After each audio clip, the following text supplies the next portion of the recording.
Olá, sejam bem-vindos a mais uma aula de arte. Estamos aqui, como vocês podem ver, no dia 4, quinta-feira, penúltimo dia dessa semana. Inclusive, estamos na penúltima semana antes das férias. Olha aí, motivo para comemorar, né? Para todos nós, professores, alunos, todo mundo que realmente está cansado por conta de todo esse período que estamos vivendo, por conta de todas as questões pessoais ou não que estamos vivendo agora.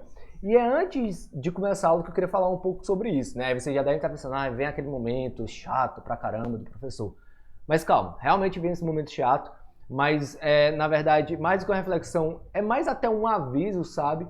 Para que eu não seja cobrado por algo depois. Então eu gosto de deixar tudo às claras, tudo bem, vamos dizer assim, bem claro de como eu vou avaliar vocês e daquilo que vocês vão poder fazer depois desse período ou não.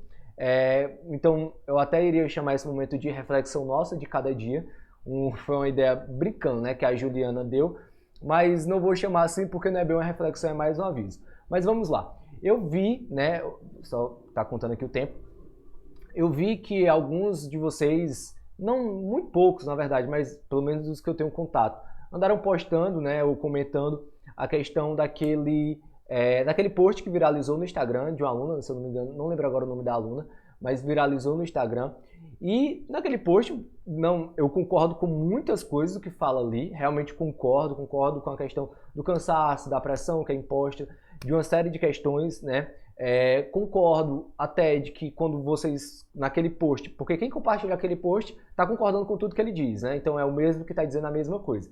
Então concordo com quem acha que até deixa claro lá, alguns professores podem estar não tendo empatia com seus alunos, eu acho que fica bem claro isso lá, não fala que todos os professores, fala alguns, então não tem como aqui eu vir discordar daquele post, porém, algo que me incomoda muito é ver alguns alunos, até vou também citar, né, como falar, alguns professores, alguns alunos que compartilham ou comentam aquele post, que na verdade não são alunos que estão sobrecarregados, porque eu fico me perguntando, como é que o aluno pode se considerar sobrecarregado se ele não está fazendo as atividades? Se vários professores falam que esse aluno não faz atividade, ele fala que está sobrecarregado. Então o que está acontecendo? Ele está fazendo uma atividade fantasma que não chega até a gente, ou ele está sendo hipócrita? Porque é uma ou outra opção.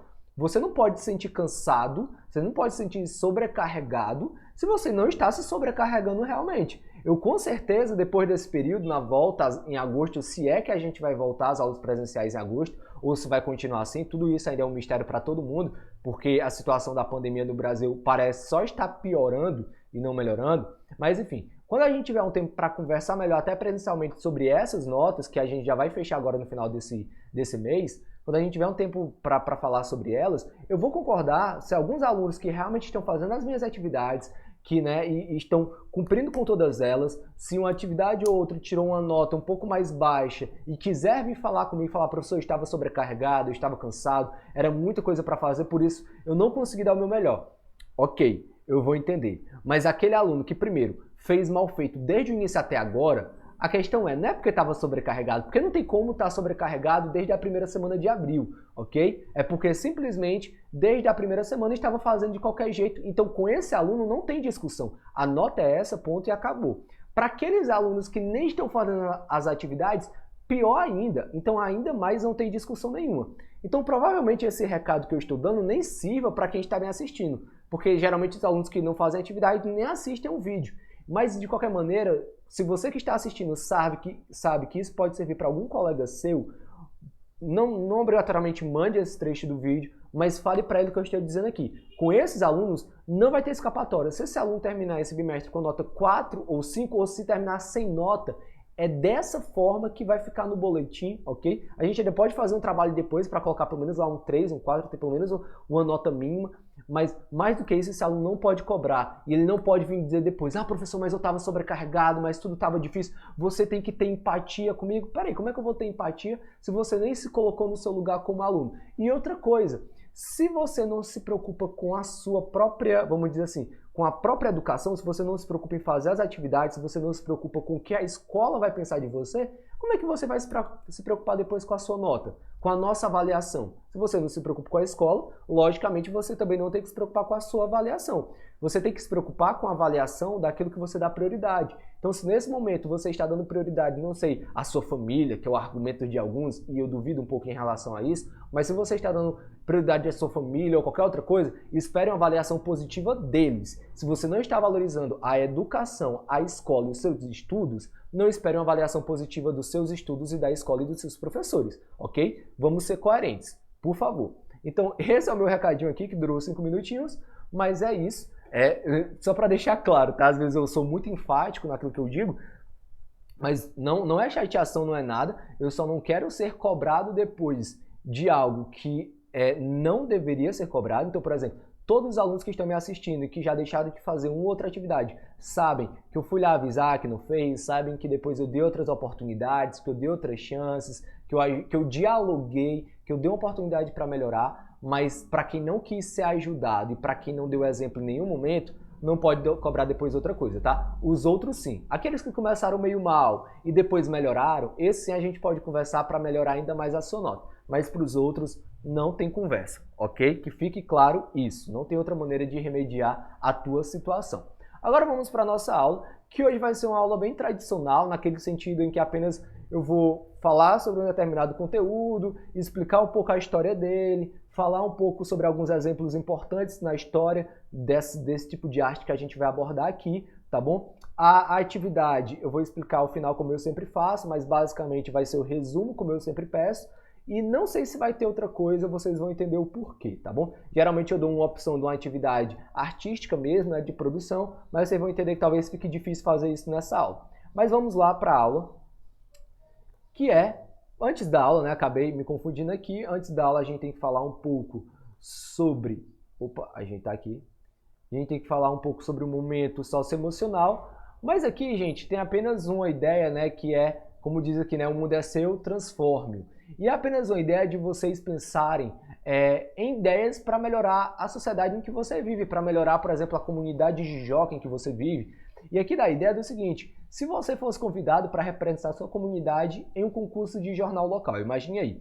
Então você tivesse que desenvolver 3 minutos de um discurso público. Um discurso público que fosse feito para toda uma comunidade, né? Ou seja, tem que ser um discurso forte, tem que ser um discurso que entre na cabeça das pessoas, que toque as pessoas. Como seria esse discurso? Óbvio, não vou obrigá-los a fazer essa ideia, a fazer essa atividade. Aqui diz que você poderia escrever seu discurso no seu diário de bordo, né, e compartilhá-lo através de um vídeo, áudio ou em forma de carta. Quem quiser fazer isso, eu acho muito legal que desenvolva essa capacidade argumentativa de convencer as pessoas a melhorarem a comunidade de alguma maneira. Mas, de maneira geral, eu queria deixar aqui uma reflexão sobre, mais uma vez reflexão, né? Mas uma reflexão sobre essa questão, gente. Mesmo que você não tenha que escrever isso, mesmo que você não vá produzir realmente, mas, pessoal, sempre que você tiver um momento seu, só você, trabalhe a tua mente. Eu, por exemplo, tenho a mania de, às vezes, tá sozinho, né, não ter outra coisa para fazer, e eu fico aqui na minha mente matutando, como se eu estivesse, sei lá, dialogando com alguém. E eu sei que muitos de vocês fazem isso, viu? Mas dialogando com alguém, argumentando contra outra pessoa, né? Uma pessoa que tem uma opinião contrária a mim, e na minha cabeça eu penso nos argumentos que eu poderia usar para mostrar que eu estou correto. Claro, sempre respeitando a pessoa, mas mostrando que eu estou correto e ela está errada, ok? Então comece a treinar isso mais na cabeça de vocês, né? Mesmo que não escrevam no primeiro momento, mas comece aqui a pensar, eu tenho essa opinião, e por exemplo, até o que está acontecendo aqui, né? Se algo que eu falei, por exemplo, no início desse vídeo você não concorda, comece a matutar na tua cabeça. Como é que eu poderia explicar para o professor que ele está errado e eu estou certo? Quais argumentos eu poderia usar? Quais palavras exatamente eu poderia usar para assim, fazer um discurso bem forte e mostrar que eu estou correto nessa discussão? Então, se vocês começarem a fazer esse exercício na mente de vocês e a imaginar vocês falando em público, vocês argumentando, vocês convencendo outras pessoas, pode ter certeza que pouco a pouco vocês vão ter mais facilidade para fazer isso e vocês vão ter mais facilidade para escrever sobre isso, tá bom?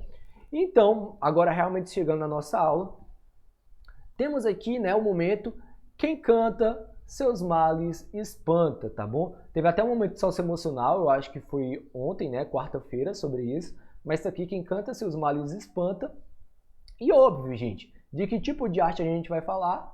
Música, né? E sobre esse poder que a música tem. Então, como eu falei, a gente vai passar por alguns níveis, começando pela própria história da música, claro, pela relação que vocês têm com a música também, e pontuando algumas pessoas que foram importantes nessa história, tá bom? Vamos lá.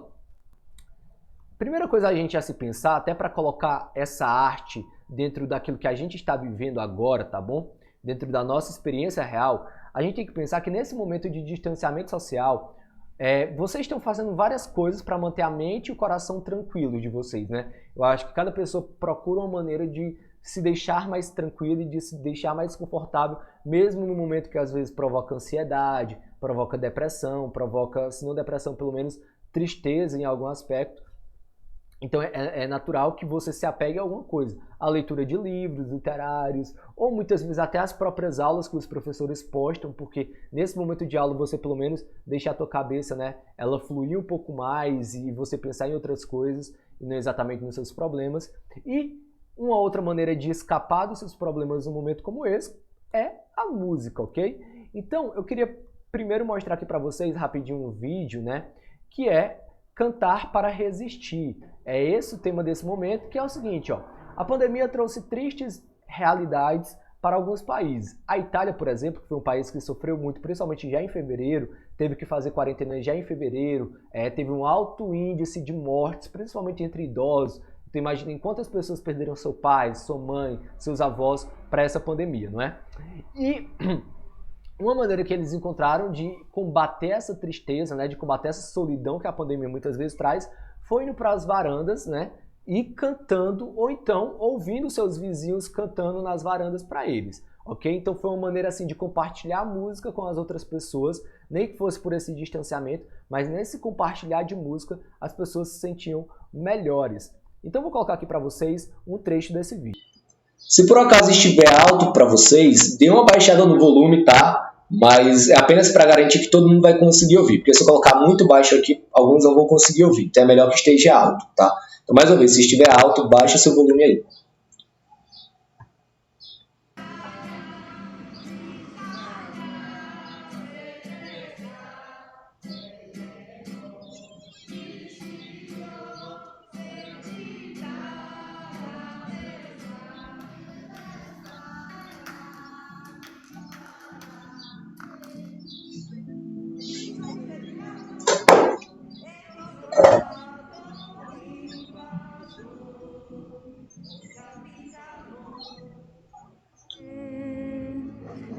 So pazze so pazze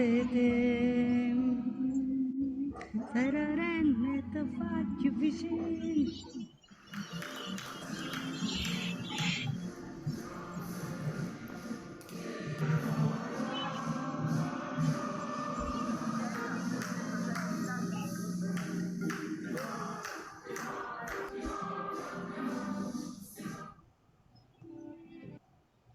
Então, pessoal, queria só mostrar para vocês aqui, né? Opa, ajeitar aqui, porque senão o som vai ficar muito ruim para vocês aí. Peraí. Ajeitando aqui o som, eu acho que agora melhorou. Vocês podem notar, então, que é um vídeo curto mostrando trechos de cantorias feitas em diversas cidades da Itália. Então, assim, foi realmente algo que se espalhou pela Itália, essas músicas na varanda. Então, era bom para quem cantava e era bom para os vizinhos que ouvia, e tanto a pessoa cantando quanto o som dos instrumentos. E aí fala, né, dessa questão de que a Itália foi um dos países mais afetados e uma maneira de combater, pelo menos não no sentido de acabar com o vírus, mas sim de manter a mente saudável, né, as pessoas esperançosas, algo que ajudou muito foi a música. E vocês sabem, pela experiência pessoal de vocês, o poder que a música tem de às vezes ali tocar lá no fundo da alma, né, desde o início ao fundo da alma, trazendo à tona sentimentos que a gente nem sabia que tinha, trazendo emoções que a gente a princípio nem sabia que era capaz de demonstrar. Então a música tem muito esse poder de fazer a gente refletir em momentos tristes, de fazer a gente se alegrar mais. Certas músicas têm esse poder também. Músicas têm o poder de fazer a gente refletir sobre problemas sociais, sobre questões do ser humano, né, daquilo que é ser humano. E às vezes, é óbvio, a música só vai ter a finalidade de entreter você, né? De fazer você mexer o seu corpo, de fazer você pensar, ou pelo menos tentar não pensar em nada enquanto você a escuta. Então, a música como arte, ela vai ter várias finalidades, e é por isso que ela é tão rica. E aí eu queria mostrar para vocês, claro, continuando aqui um pouco mais, um pouco também, óbvio, da história da música, né? Como aqui a gente já abordou, né? Questão de quanto a música ela pode ajudar em dias tristes, então aqui fala, né? Que essa situação de distanciamento social que estamos vivendo pode trazer alguns problemas para a saúde mental das pessoas. O estresse, a depressão e a ansiedade são alguns dos exemplos.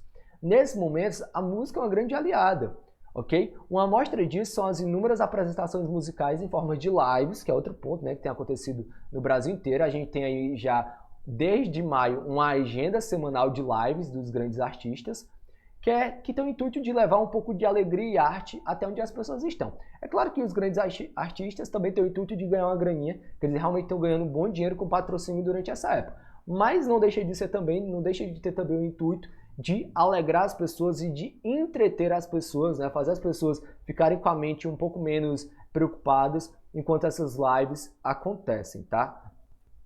Então, continuando a nossa aula, vocês poderiam aqui colocar, né, claro, a gente comentar um pouco sobre quais são as minhas músicas favoritas, quais são as de vocês. Eu vou falar um pouco melhor sobre isso no final da aula. Opa, eu acho que... Pronto. Passando aqui.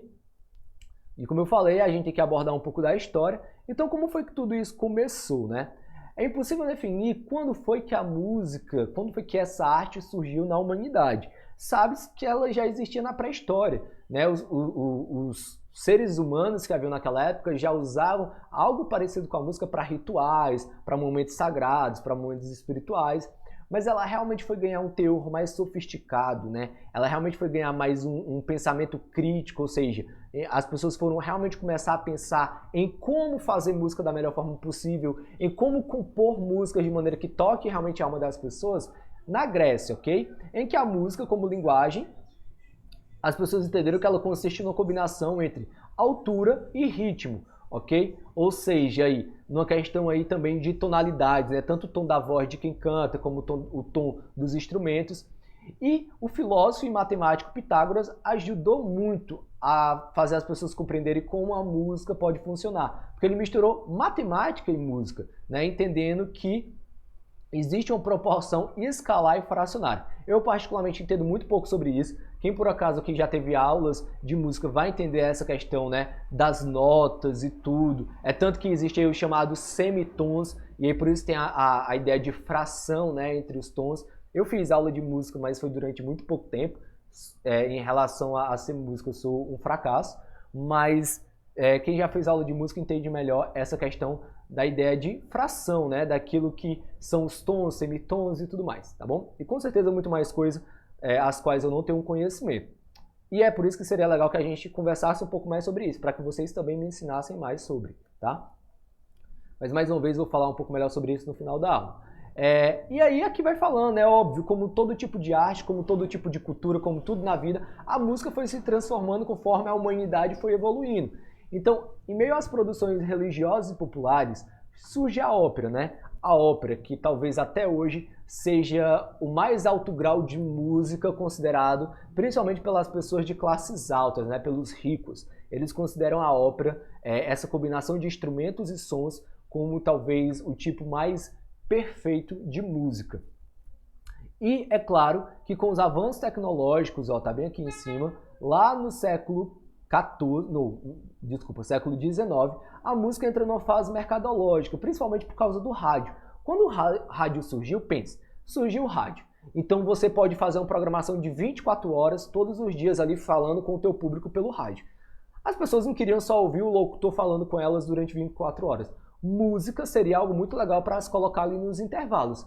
Mas a questão é, se eu tenho 24 horas de programação durante todos os dias, durante a infinidade de tempo que eu puder ter, eu tenho que ter muita música para preencher esse espaço. Então foi nesse período que as indústrias começaram a correr atrás de artistas, a pagar mais artistas para produzirem mais músicas, para ter o que mais músicas para se colocar na rádio. Então parou de ser só uma questão de puramente de arte, né? Da música que surge muitas vezes de inspirações, buscando algo muito belo, buscando uma beleza realmente intelectual, e apenas como um produto cultural. Assim como as pessoas fabricam tênis em massa para que as pessoas tenham tênis para calçar, elas começaram a fabricar músicas, e até hoje isso acontece, que muitas vezes não traz uma grande mensagem, mas serve para preencher ali um espaço para que as pessoas ouçam e se divirtam. E quem somos nós para culpar isso, né? A gente só tem que encontrar um equilíbrio entre aquilo que deve ser apenas para o nosso entretenimento e separar um espaço também para aquele tipo de música que pode, de alguma maneira, trazer algum tipo de pensamento crítico, algum tipo de reflexão para a nossa vida. Ok? Continuando aqui, né? Nos estilos, novos estilos continuam a surgir no século XX, a gente tem inúmeros estilos e a cada ano que passa surgem tantos outros. Tá aí o K-pop, que não faz muitas décadas, eu acho que nem, não sei se uma década que surgiu, não muito mais do que isso. A gente tem, por exemplo, ramificações, né? A gente tem, por exemplo, o rap, que existe há cerca de 50, 60 anos. E do rap já surgiu o trap, que é algo mais novo. Então você vai observando que a cada época que passa, a cada nova geração, surge também novos estilos musicais, ok? E na década de 50 nasce a música eletrônica, ok? Além de começar a ser altamente influenciada pela indústria cultural. Então, mais uma vez, aqui a gente pode até lembrar um pouco da aula sobre pop art. Lembrem, pessoal, vocês têm que tomar muito cuidado e tem que refletir muito. Aquilo que você consome por quê? A música que tu consome. Por que tu consome? É porque tu realmente gosta, tu aprendeu a gostar de maneira natural, ou é simplesmente porque tu foi levado por uma massa de pessoas a gostar também? Por exemplo, todo mundo que gosta de um sertanejo ou de um forró, principalmente do sertanejo, que é a música mais em alta no Brasil hoje em dia, basta olhar a lista das mais ouvidas no Spotify. As pessoas gostam do sertanejo, todas elas, realmente porque é algo natural delas, ou porque elas cresceram empurradas por pessoas que gostavam, e em determinado momento o inconsciente delas falou, ok, eu vou gostar também, vou aprender a me divertir com ela. É algo a se pensar. E a questão é, por que eu não procuro outros estilos de música, sabe? Por que eu não me aventuro em outras músicas, em outros tipos de músicas, para que a minha mente também possa se expandir, para que meu conhecimento possa aumentar e para que eu possa ter novas experiências engrandecedoras na minha vida, entende? Então, não se apeguem só a um estilo musical, tá bom? E não tenham um preconceito com outros estilos antes de realmente de conhecê-lo a fundo.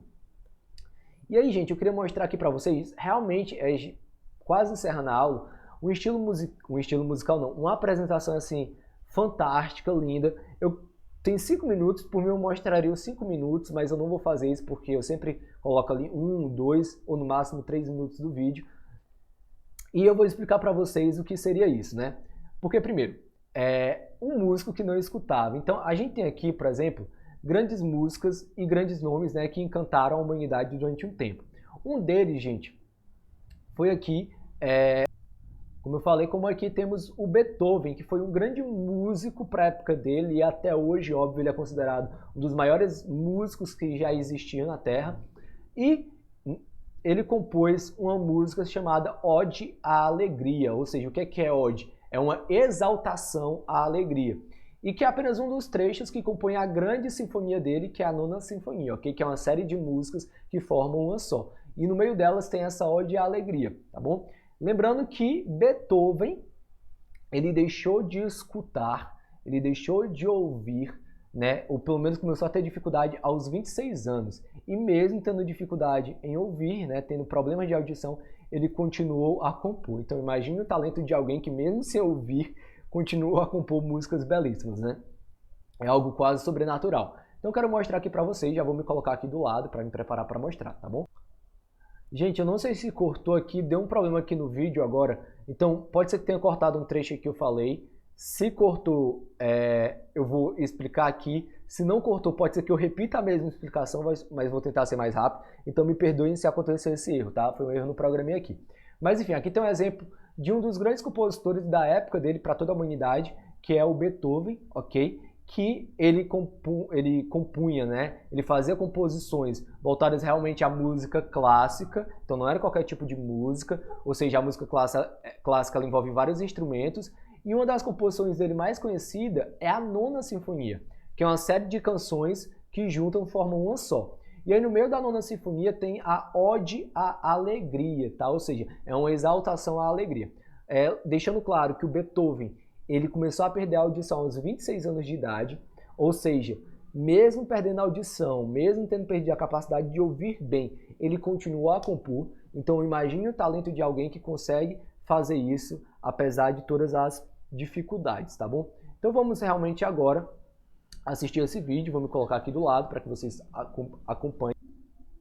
Esse vídeo, ele, como eu já falei, ele é muito lindo, ele é muito bonito. Eu queria deixar até mais tempo aqui para vocês, mas vamos lá acompanhar.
Então, como vocês puderam observar, a gente tem aqui uma apresentação em rua, né, na rua mesmo, que é o chamado flash mob, ok?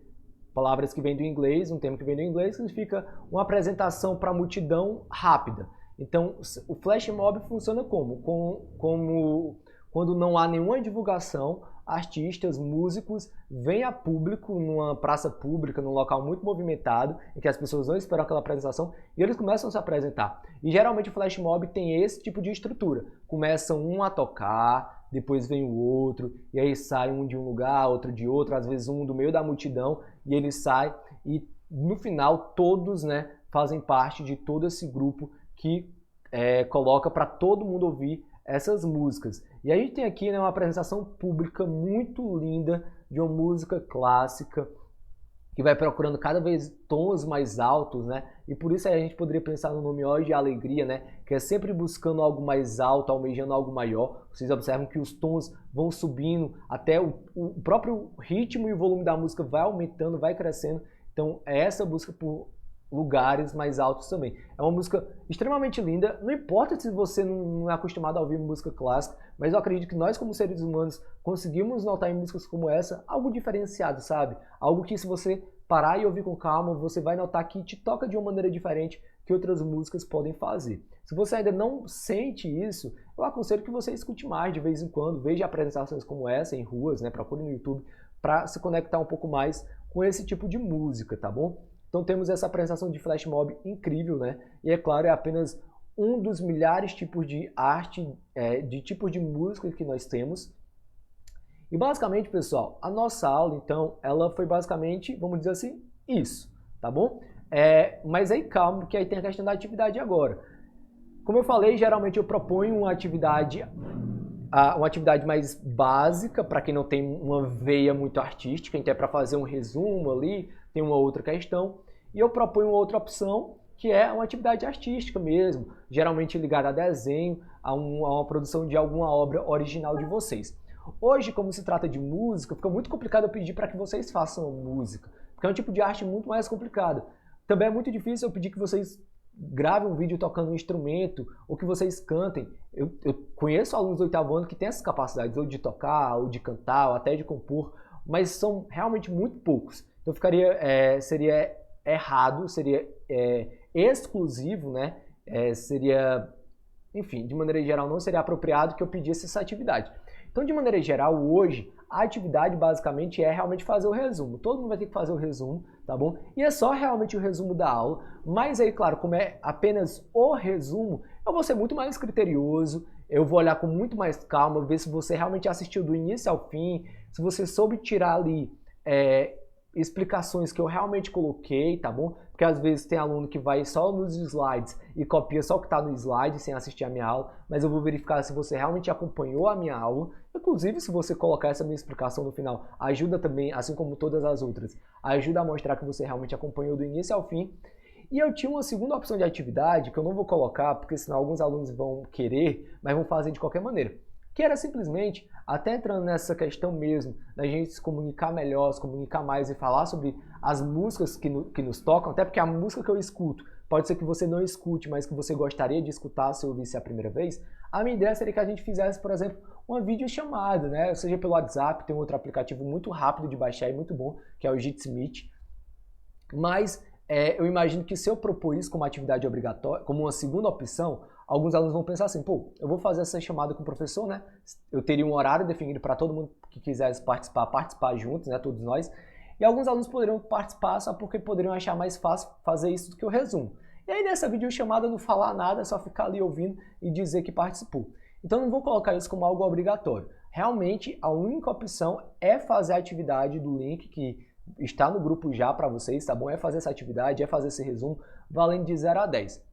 Mas, se você realmente tiver o interesse de convidar uma galera, convidar seus amigos, ou pode ser você e só mais uma pessoa, você e mais 2, 3, 4, quantas pessoas você quiser, e quiser me convidar também, né? Aí fica o seu critério, me convidar também, para que a gente faça um momento em que a gente converse, não seria uma live, claro, seria um momento só nosso mesmo, mas para que a gente conversasse sobre isso, sobre nossas músicas, usando o Jitsi. Eu posso colocar, por exemplo, você me diz a música que você gosta, eu posso colocar aqui para todo mundo ouvir ao mesmo tempo durante a videochamada, posso colocar a letra para vocês acompanharem na tela a letra da música também, dá para fazer tudo isso de uma maneira bem bacana. Se você tiver interesse de conhecer mais algum colega seu, algum amigo que tem interesse também, a gente pode combinar isso, eu acho que seria uma experiência muito bacana e seria até mais um momento para que a gente pudesse descontrair e fugir dos nossos problemas, tá? Então, gente, de maneira geral, essa foi a nossa aula. Espero que tenham acompanhado até o final. Mais uma vez, quero deixar claro, eu sempre procuro ajudar vocês da melhor maneira possível. Nem sempre eu consigo isso, mas eu estou tentando aqui. Agora, mais uma vez, voltando ao que eu falei no início da aula, o que eu não aceito é que alunos que simplesmente não deram um exemplo, que não se esforçaram, venham cobrar algo depois. Isso realmente é inaceitável, não tem como isso acontecer, tá bom? Mas é apenas isso, e é claro, eu torço para que esses alunos mudem, amadureçam, coloquem a educação como prioridade na vida deles e mesmo com todos os problemas, né, assumam a educação como algo importante. E aí é claro que eu como professor vou estar aqui para te ajudar da melhor maneira possível. Se um dia for muito difícil para você fazer a atividade, eu lhe ajudo, eu lhe dou o suporte, eu lhe dou uma nota boa mesmo que eu note que você não foi tão bem, mas primeiro você tem que mostrar esforço para isso, tá? Mas não se esqueça, eu, professor, estou aqui para lhe ajudar, para lhe dar o melhor suporte possível para que você alcance, né, alce grandes voos na sua vida, tá? Nunca nos coloque como inimigo de vocês, tá bom? Então é isso, até a próxima, contem comigo para qualquer coisa, tchau!